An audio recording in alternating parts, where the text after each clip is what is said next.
I'm a big fan of corn on the cob, but unfortunately, at certain times of the year, it's impossible to find.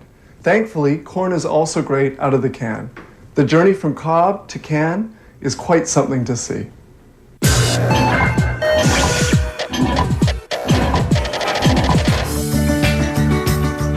Throughout man's history, food preserving has included smoking, freezing, drying, and salting. In the early 19th century, Nicholas Alpert built a factory to preserve foods in hermetically sealed glass jars and to sterilize them by boiling.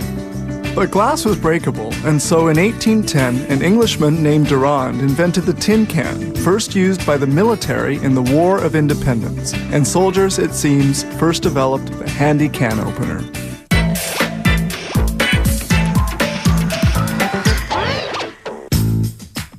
The corn that's canned is harvested from mid-August until mid-October. Canning is done very quickly. Less than 4 hours pass between harvesting and canning procedures so as to conserve much of the nutritional value of the product to be sold.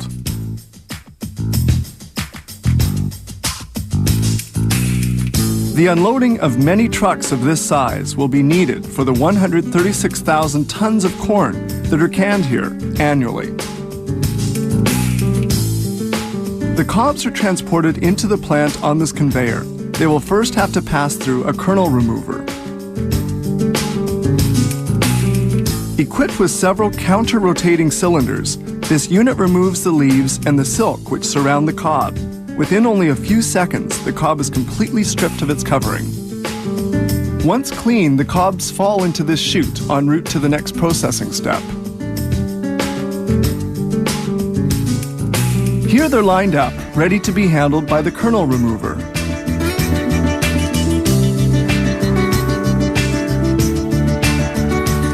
The kernels are removed from the cobs by going through the machine where knives remove the kernels in a fraction of a second. Each of these units remove 1.5 tons of kernels per hour. Twice a day, the machines are stopped to inspect the blades, to clean and sharpen them. The corn kernels fall into the middle, while the cobs themselves are moved to the sides. Both kernels and cobs move along on their separate ways in the process. The kernels enter into this rotating drum, which removes any particles larger than the kernels. Nothing is wasted in the processing. Corn residues, leaves, and cobs will all be used later as animal feed. Now the kernels fall into a mix composed of water and of a fluid that's obtained when cutting the corn kernels. This liquid mix allows for the transporting of the kernels without damaging them. Next, the kernels flow along this belt and are placed on this conveyor toward the following processing step. Bleaching is done in this huge cylinder. A worm screw brings the bleached kernels to the surface. A visual inspection verifies the quality of the kernels. All that remains is to pack them into these leak-proof cans. Thousands of cans of every size are carried to the filling department. Filling the cans is done from this rotating filling machine.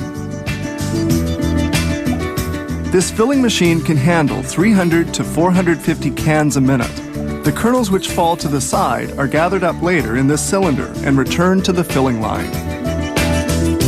Here a brine composed of water, salt, and sugar is added.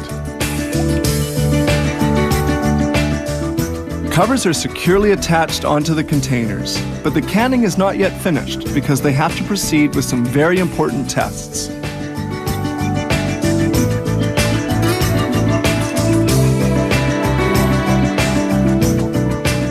They perform tests in this laboratory that assure the quality of the product. First, they check the water tightness of the cans. They also control the filling weight and the quality of the kernels. In the meanwhile, cans continue wending their way through the plant. One step remains: sterilization. Sterilization takes place in this oven at 121 degrees centigrade and lasts between 4 to 6 minutes.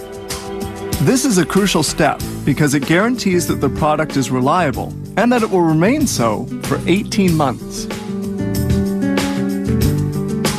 Now they taste samples of the product to determine that it conforms to quality standards.